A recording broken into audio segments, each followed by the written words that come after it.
a UDA. Este es el curso de Algoritmia Básica 1 y vamos a continuar con lo que es la introducción a la programación orientada a objetos. La programación orientada a objetos es un paradigma de programación que se utiliza mucho en la actualidad. Su objetivo principal es simular el mundo real. Vamos entonces a presentar una introducción a cómo es que funciona este paradigma. Durante el curso hemos venido trabajando una serie de algoritmos y para trabajar con algoritmos hay que definir las variables con las cuales se van a trabajar dentro del algoritmo. Para definir esas variables nosotros hemos utilizado siempre una palabra clave que llamamos variables y a continuación definimos los nombres de esas variables. Luego de definir los nombres de esas variables, especificamos cuáles son los datos que se pueden manejar en esa variable. Uno que hemos utilizado mucho durante el curso es definir variables numéricas enteras. Cuando definimos A, B y C, numérica entera significa que en esas variables solamente podremos trabajar datos numéricos enteros. Y esta lo hemos llamado tipo. O sea que las variables A, B y C son de tipo numérico entero. ¿Realmente qué es un tipo? Un tipo, ya lo hemos definido dentro del curso, se refiere a la clase de datos que se puede almacenar en una variable en algún lenguaje de programación. Eso es un tipo.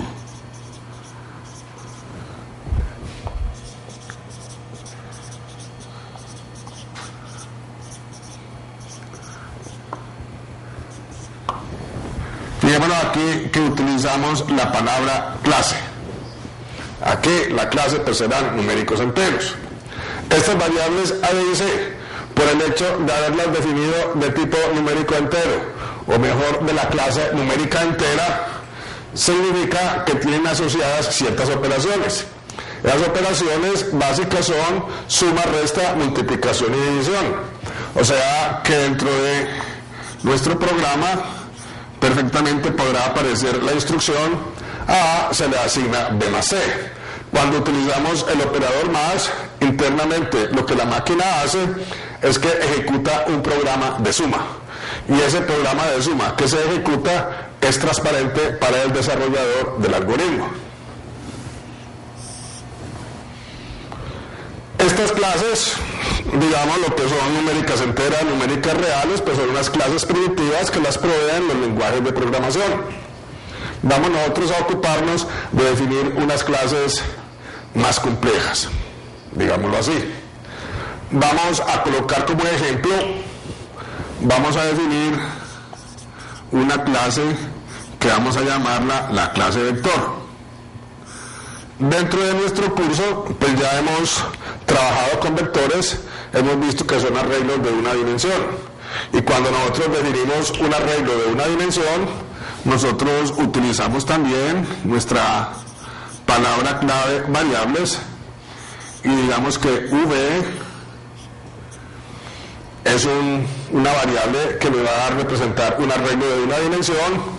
Decimos que el tamaño de ese arreglo es de n elementos y decimos que va a ser numérico o numérica entera. O sea que nosotros definimos acá que la variable, el valor de n, le asignamos 8, entonces eso significa que vamos a trabajar un arreglo de una dimensión. Ese arreglo de una dimensión lo llamamos V y va a tener una capacidad de almacenar 8 datos. Y esos 8 datos, pues cada uno de ellos deberá ser numérico entero. El valor de n es 8. Adicionalmente, la forma como hemos venido trabajando arreglos de una dimensión es que manejamos otra variable, llamémosla m, y que esa variable m indica el número de posiciones utilizadas en el vector. O sea, que si nosotros tenemos este ejemplo y tenemos almacenado 3, 16, 2, 8, entonces nuestra variable n vale 5. Es decir, el tamaño de este vector es 8. Está representado con la variable n. Y de esas 8 posiciones estamos utilizando 5. Ese 5 está indicado por la variable que llamamos m. Con esa definición, pues nosotros hemos manipulado vectores ya de múltiples formas, hemos creado una serie de algoritmos, procedimientos, funciones, con los cuales se manipulan los arreglos de una dimensión. Vamos entonces ahora a ver cómo hacerlo cuando lo hagamos como una clase. Cuando lo hagamos como una clase, fijémonos que para manipular un vector o un arreglo necesitamos 3 variables. Esas 3 variables son las que hemos llamado v, m y n. Esos datos que son propios de cualquier vector con el que se vaya a trabajar es lo que va a conformar la clase vector. Toda clase está conformada por una serie de datos y una serie de operaciones que se pueden realizar con objetos de esa clase. Entonces, en la clase vector vamos a definir como privado únicamente el vector v y el tamaño m.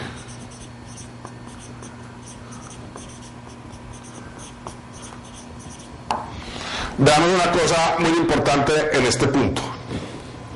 En los lenguajes de programación actuales, como decir C número, como decir Java,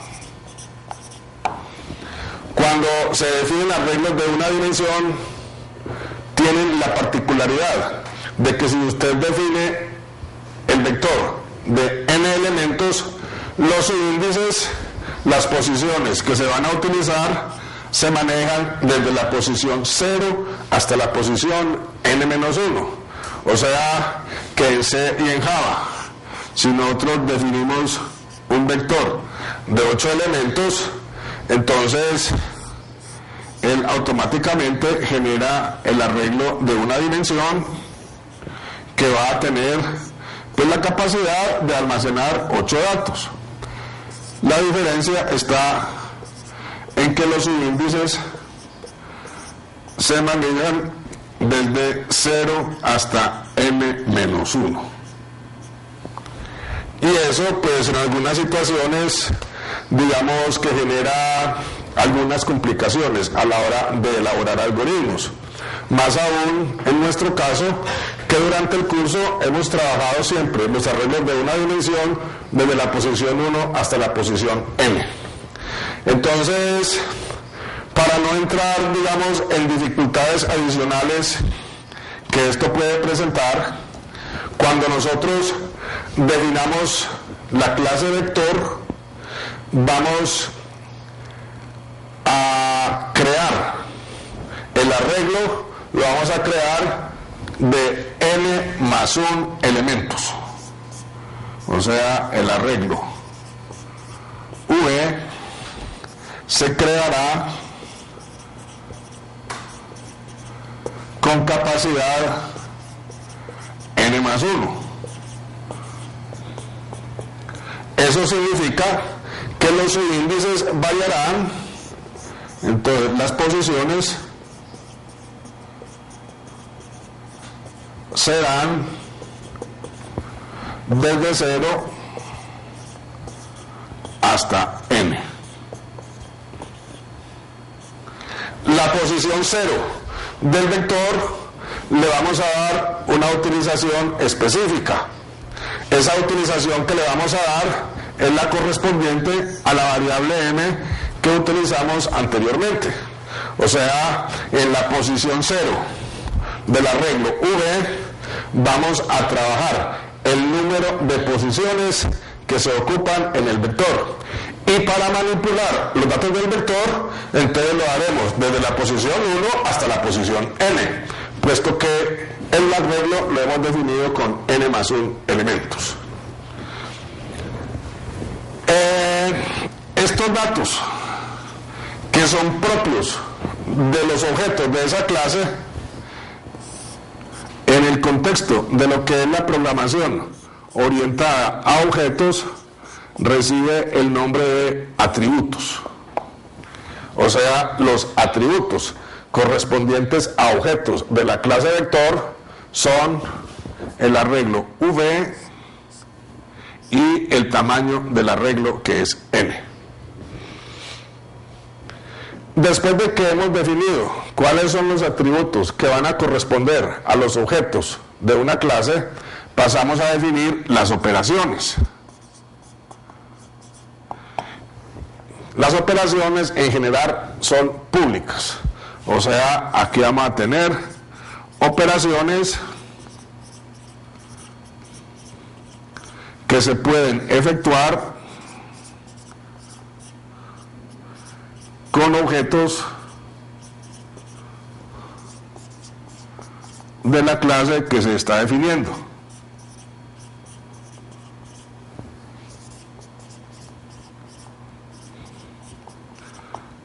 En general, todas estas operaciones son públicas. Obviamente uno también puede definir operaciones que sean privadas, pero por lo general lo que se necesita es que el usuario haga uso de cada una de esas operaciones.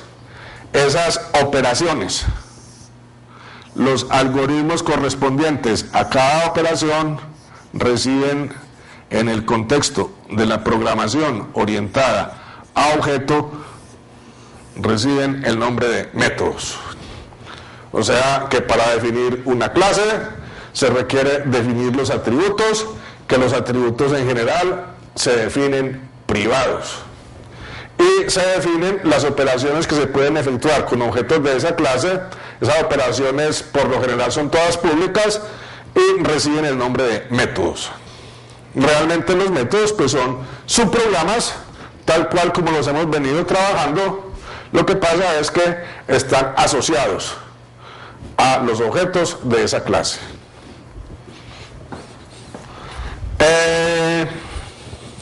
Cuando aquí definimos que los atributos de una clase son privados, entonces estamos, digamos que, aplicando o teniendo en cuenta una de las características principales que deben tener la programación orientada a objetos. Esa característica es lo que se conoce como encapsulamiento.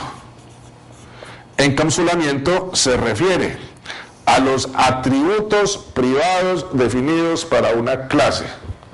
Y eso de que sean privados significa que externamente no se puede acceder a ellos de una forma directa, sino que para poder acceder a esos datos habrá que utilizar métodos.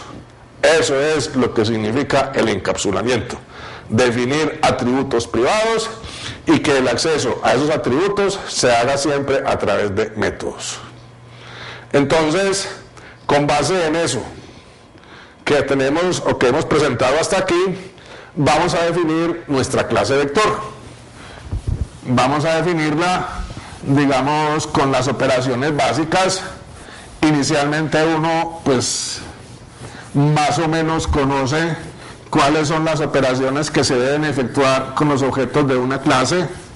Inicialmente usted define esas operaciones especificando bien qué es lo que va a hacer cada una de esas operaciones, y cuando en el desarrollo de alguna aplicación usted requiera, digamos, que el objeto ejecute alguna otra operación, pues basta con agregar ese nuevo método a la clase que se definió. Veamos entonces cómo vamos a definir nuestra clase vector. Aquí vamos a colocar un título. Nuestra clase la estamos llamando vector. Definimos unos atributos privados. De privado ya hemos dicho que vamos a definir una variable m y un vector, y vamos a decir que son de tipo numérico entero. Y vamos a definir los métodos. Los métodos ya hemos visto que por lo general son públicos. Cuando se define una clase, lo primero que hay que definir siempre es el constructor. Un constructor lo que hace es que crea una instancia de esa clase. Es decir, crea un objeto que pertenece a esa clase. Un objeto en realidad es una instancia de una clase. Vamos a colocar por aquí en un ladito la definición de lo que es realmente un objeto. Un objeto es una instancia de una clase.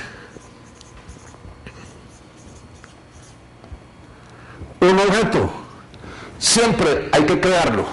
Para poder trabajar con un objeto siempre habrá que crearlo. Entonces se crea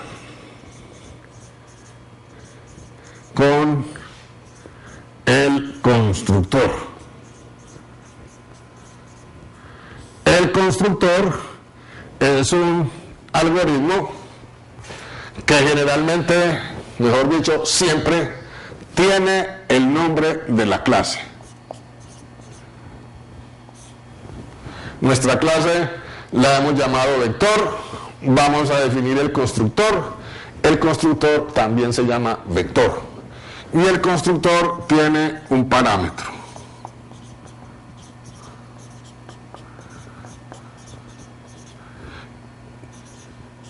Y ese parámetro llamémoslo NE.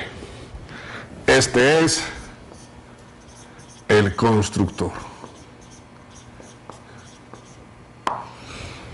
¿Qué es lo que hace el constructor? Crea un nuevo objeto perteneciente a la clase. Vamos a presentar un pequeñito ejemplo de cómo se utiliza el constructor. Que nosotros definimos unas variables.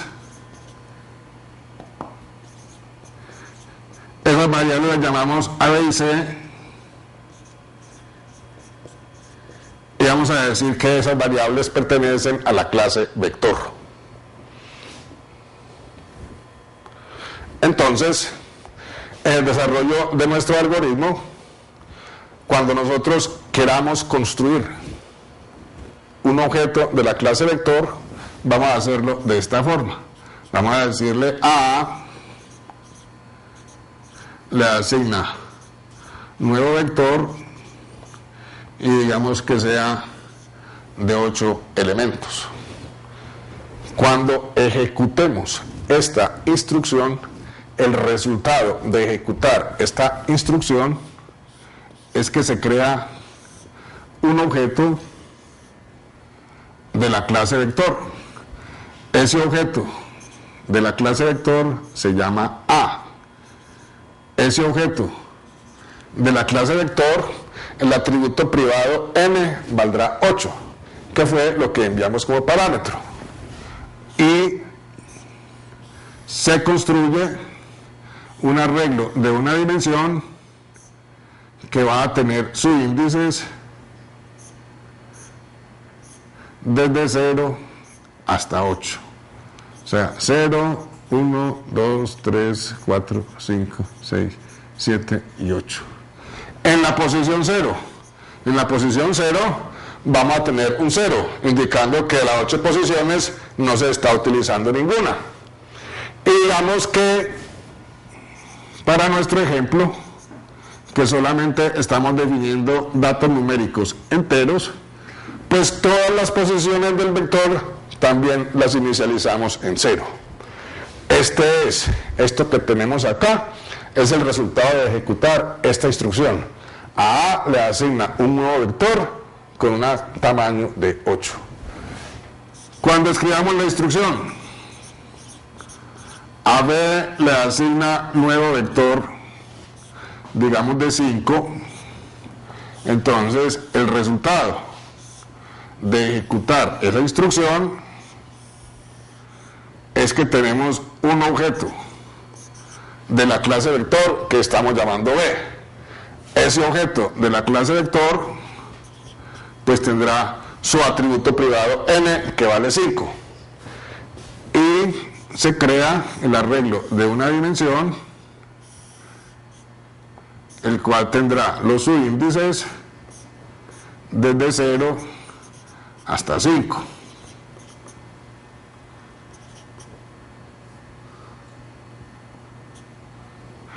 Y todas las posiciones del arreglo se inicializan en 0. Y cuando escribamos la instrucción, a C le asigna nuevo vector, digamos de 10, entonces el resultado de ejecutar esta instrucción es que se crea un objeto de la clase vector que se conoce como C, tendrá un valor de n que es 10, y se tendrá un arreglo de una dimensión que tendrá una capacidad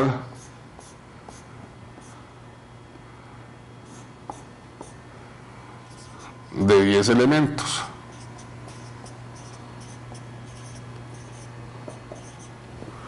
Y todas las posiciones se inicializan en 0. Es importante entonces entender en este punto qué es lo que hace el constructor. Se definen las variables de la clase vector. Para poder manipular con alguno de esos objetos, entonces se crea la instancia de la clase. Mientras no cree la instancia de la clase, pues no podrá manipular con ese objeto. Y el constructor lo que hace, el resultado de ejecutarlo, es crear eso que tenemos ahí. O sea, le lleva datos a los atributos y los inicializa de alguna manera. Ese es lo primero que definimos público. Luego pasamos a definir las operaciones que se podrán efectuar con objetos de la clase vector. Esas operaciones, digamos, ¿qué nos interesará?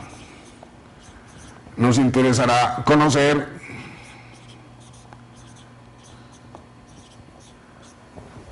si el vector, si el objeto está vacío o no. O sea, este método que estamos definiendo es vacío, retorna verdadero,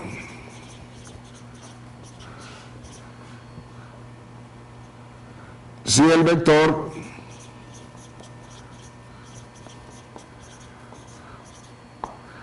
está vacío, falso de lo contrario.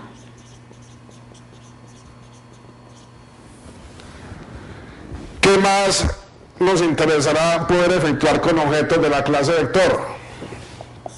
Nos interesará conocer también si el vector está lleno o no. Entonces definimos un método, llamámoslo es lleno. El método es lleno, pues retorna verdadero si el vector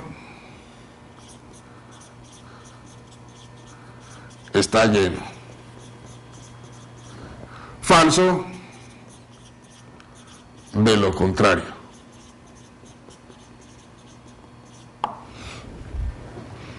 ¿Qué más nos interesa?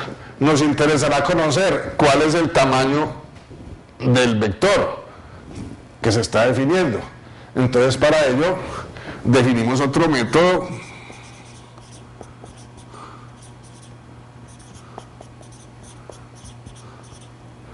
llamémoslo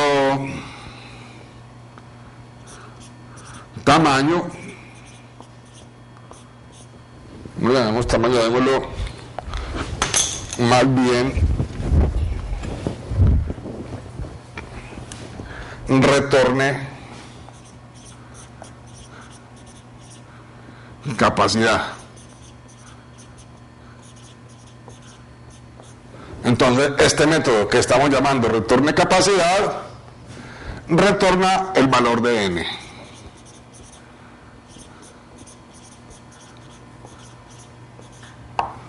Es decir, con este método estamos accediendo el atributo privado que estamos llamando n.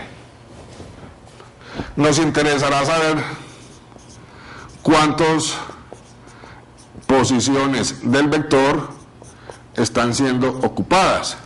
Entonces definimos otro método, llamémoslo retorne número de elementos. Esto retorna el número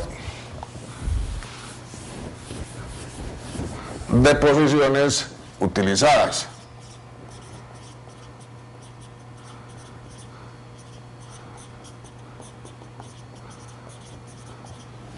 Si nosotros consideramos este primer ejemplo que tenemos acá y digamos que hemos almacenado cierta cantidad de datos en el vector,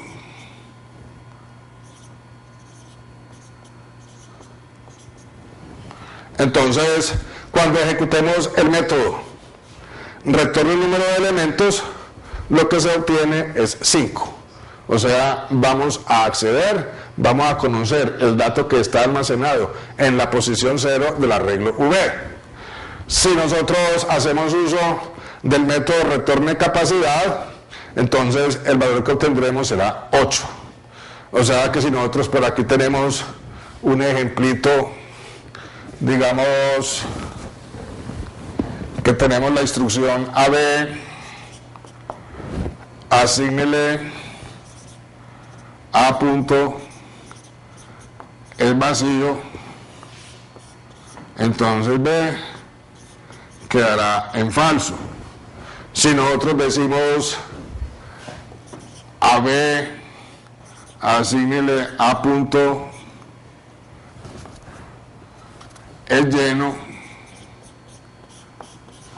entonces B quedará en verdadero. Si nosotros decimos a NE, asígnele A punto retorne capacidad, entonces NE será igual a 8. Si decimos que a M, asígnele A punto retorne número de elementos,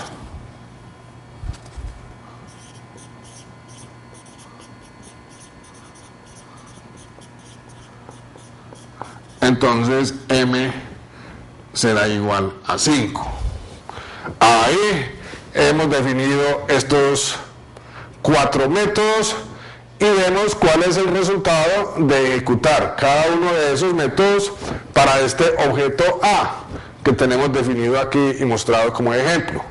Fijémonos que la forma de invocar cada uno de los métodos siempre será el nombre del objeto, punto, y el método que se desea utilizar. Digamos que nos interesará definir un método, llamémoslo muestra datos,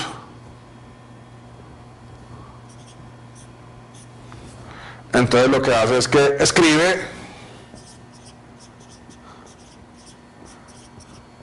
los datos almacenados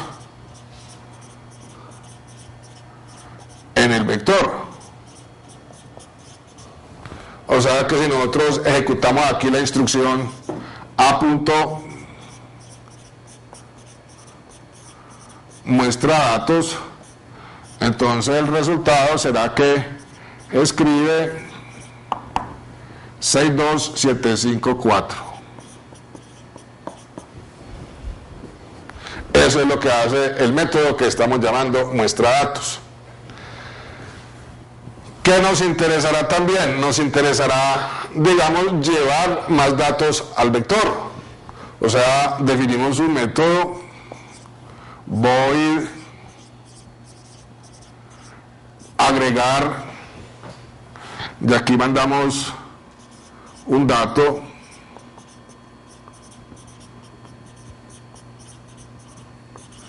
llamémoslo D. Entonces lo que hace este método que estamos llamando agregar simplemente será agregar un dato allá en el sujeto que se está trabajando. Si nosotros decimos aquí, por ejemplo, que a la variable B asígnele 8 y ejecutamos el método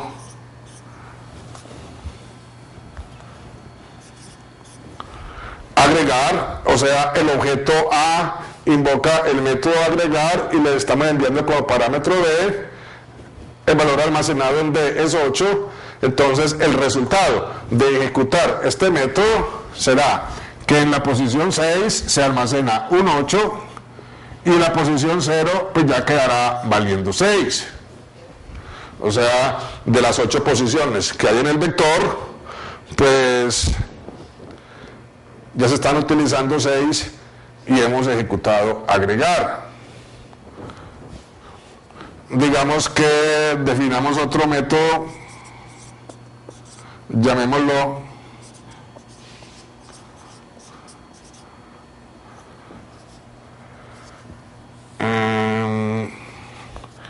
asigna dato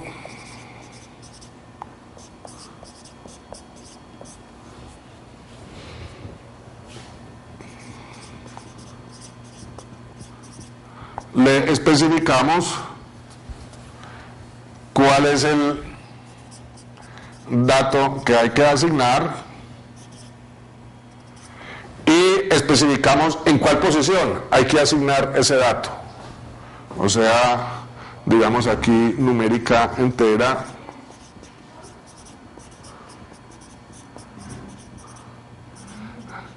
y digamos una variable i. ¿Qué es lo que hace nuestro método asigna dato? Simplemente el dato enviado como parámetro se almacena en la posición i del vector.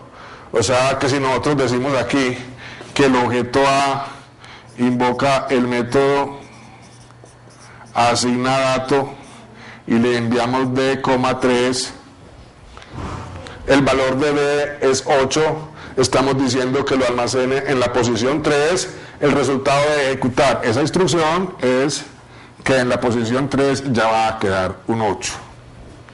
Fijémonos que el método asigna dato simplemente lo que hace es alterar el contenido de una posición en el arreglo V. No modifica para nada el número de elementos, simplemente lo que estamos haciendo es cambiando el dato que está en esa posición.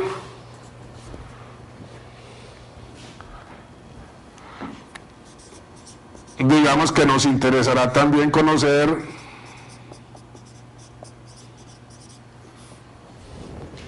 cuál es el dato almacenado en una posición. O sea, llamemos ese método retorne dato en, y vamos a decir que tiene como parámetro un dato numérico entero, llamémoslo y también. Entonces si nosotros escribimos la instrucción, digamos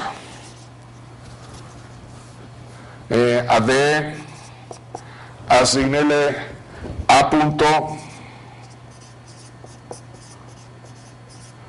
retorne dato en 2. Entonces el dato que está almacenado en la posición 2 de ese vector es un 2, o sea que nuestra variable D quedará valiendo 2. ¿Qué más nos interesa efectuar en un vector? Recordemos que una operación que utilizábamos mucho era intercambiar datos. Entonces definimos un método, llamémoslo intercambiar. Este método que llamamos intercambiar, pues va a tener como parámetros dos números enteros, se refieren a posiciones, llamémoslo I,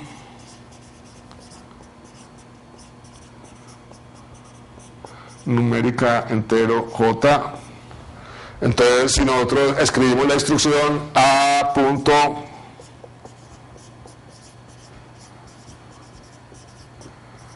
intercambiar 3,5, entonces lo que vamos a hacer es que vamos a intercambiar el dato que está en la posición 3 con el dato que está en la posición 5. O sea, aquí quedará un 8 y aquí quedará un 4. Eso es lo que hace nuestro método de intercambiar. Vamos a definir otro método, llamémoslo insertar. Va a tener como parámetro el dato que se desea insertar y otro parámetro que me dice en cuál posición hay que insertar ese dato. O sea que si nosotros decimos acá A punto insertar B, digamos en la posición 4, fijémonos que el contenido de D en este momento ya es 2, entonces en la posición 4 del vector, esta es la posición 4, hay que insertar un 2. ¿Qué implicación tiene ese proceso de inserción? El proceso de inserción tiene la implicación de que los datos que hay hacia la derecha hay que desplazarlos una posición y en ese sitio se almacena el 2. O sea que nuestro vector ya tiene un elemento más, o sea que en la posición 0 ya tendremos un 7. ¿Ok?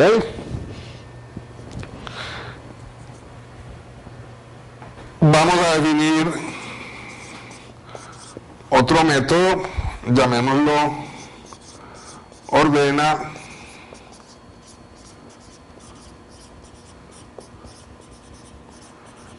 ascendentemente. Recordemos que una de las operaciones que habíamos ejecutado con vectores era manejar los datos ordenados. Ya hemos visto los beneficios que se tienen de manejar los datos ordenados. O sea que si nosotros tenemos la instrucción A punto ordena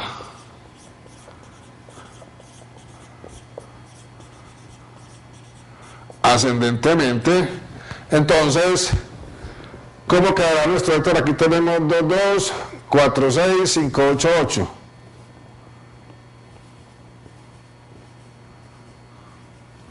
Dos, 2, 4, 5, 6, 8, 8. Esa es la forma como quedarían los datos cuando se ejecute el proceso de ordenar ascendentemente. El objeto A invoca el método ordenar ascendentemente, los datos que estaban en desorden pues ya quedaron de esa manera. Cuando tenemos los datos ordenados ascendentemente, pues también estamos interesados en el proceso de inserción. Fijémonos que acá, el proceso de inserción, le estamos diciendo, inserte el dato D en determinada posición. Y cuando lo ejecutamos, los datos no estaban ordenados, simplemente se insertó un dato en esa posición y hubo que correr los que estaban a la derecha una posición hacia la derecha.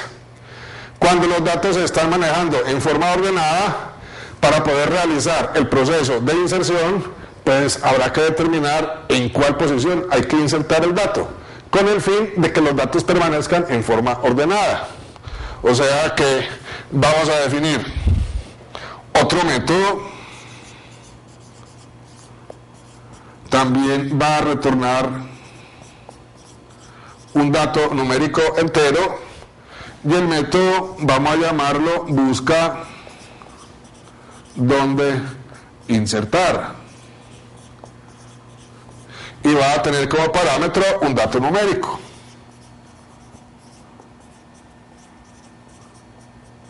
Ese dato numérico llamémoslo D.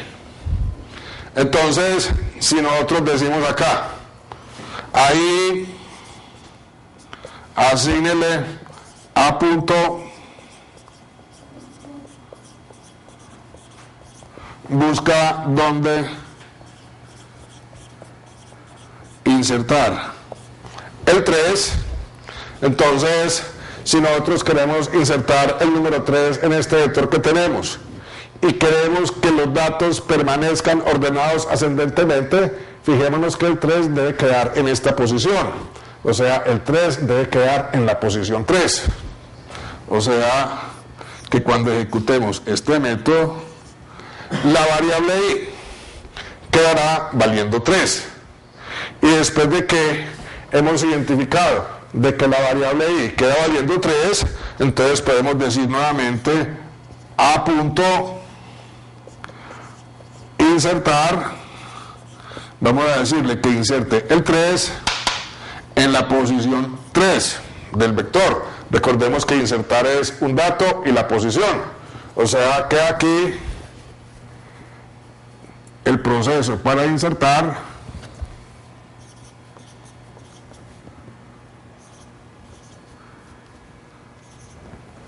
y en la posición 0 quedará un 8.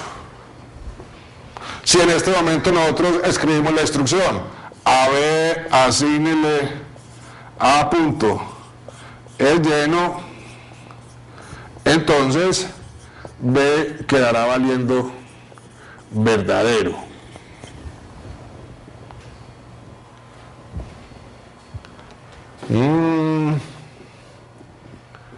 Bueno, no sé qué dirán, aquí cometí un error ahorita. Cuando coloqué este ejemplo, el vector lo teníamos de esta forma: 6, 2, 7, 5, 4. Aquí teníamos un 5. Cuando el vector estaba de esta manera, y aquí ejecutamos la instrucción AB asígnele a punto el lleno, este B no es verdadero sino falso, puesto que el vector no está lleno. ¿Ok? Ya aquí, en este punto, cuando hemos efectuado todos estos procesos sobre el vector, que ya vimos que los datos en el vector quedarían era 2, 2, 3, 4, 5, 6, 8, 8. En esta ocasión ya sí el vector está lleno. Realmente la función es lleno, retorna verdadero cuando el contenido de la posición 0 sea igual a n.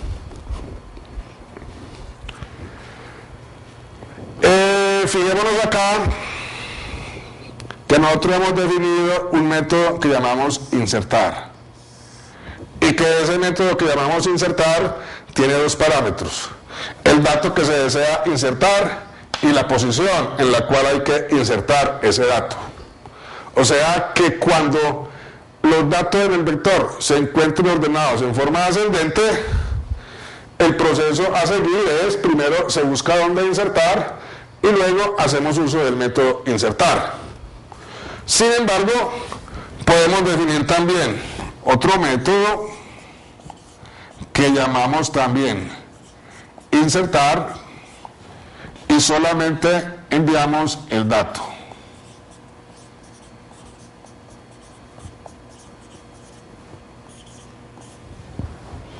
Fijémonos entonces, tenemos dos métodos que tienen exactamente el mismo nombre. La diferencia está en que este primer método tiene dos parámetros y este segundo método tiene solo un parámetro. El hecho de que haya dos métodos con el mismo nombre es lo que se conoce como polimorfismo. O sea, polimorfismo es una característica que tiene la programación orientada a objetos que permite definir dos o más métodos con el mismo nombre. Y la diferencia, digamos, principal entre esos dos métodos pues será el número de parámetros o el tipo de parámetros. Dependiendo del número de parámetros, cuando se esté en ejecución, pues entonces la máquina sabrá cuál de los dos métodos utilizar. Realmente este método que estamos llamando acá insertar también se utiliza cuando los datos en el vector se encuentren ordenados. Este método insertar con un solo parámetro, él automáticamente va a buscar dónde insertar y procede a insertarlo en el sitio que le corresponde. Digamos que nos interesará también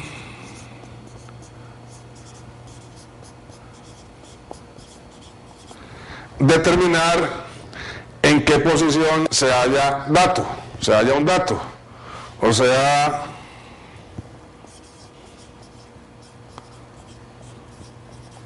vamos a llamar ese método buscar dato y le enviamos como parámetro un dato.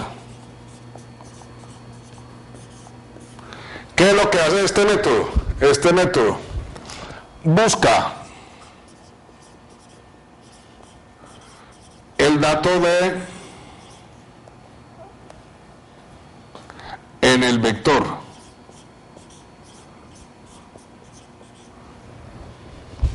Si lo encuentra,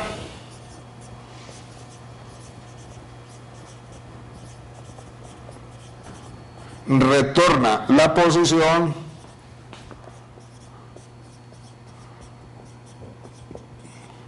en la cual lo encontró.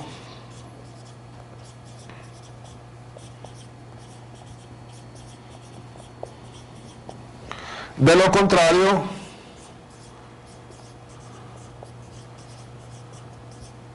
retorna b sub 0 más 1.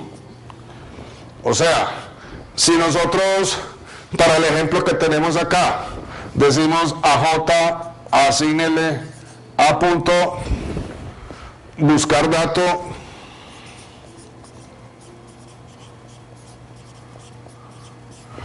digamos el 4, entonces vamos a buscar el 4 en este arreglo. El 4 se encuentra en la posición 4, entonces el valor de J quedará en 4. Eso es lo que hace nuestro método buscar dato.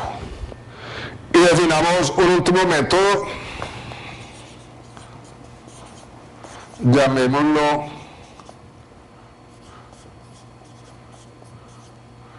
borrar dato en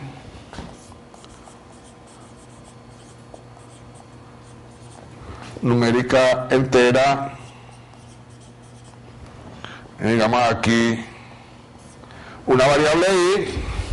O sea, lo que hace este método es eliminar el dato que se halla en la posición i del vector. O sea, este método elimina el dato que está en la posición i.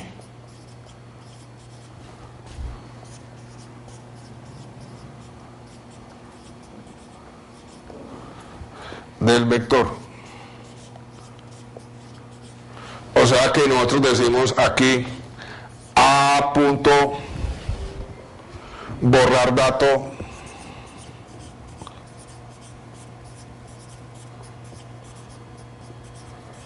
en 4. Entonces el resultado de ejecutar esta instrucción será que se elimina el dato que se halla en la posición 4. Y el hecho de eliminar ese dato implica que todos los datos que se encuentran a la derecha hay que desplazarlos una posición hacia la izquierda. O sea, al borrar ese elemento, el vector quedará de esta forma. Y la posición 0 se le resta 1. Eso es lo que hace nuestro método borrar dato en. Entonces, vamos a colocar acá fin clase.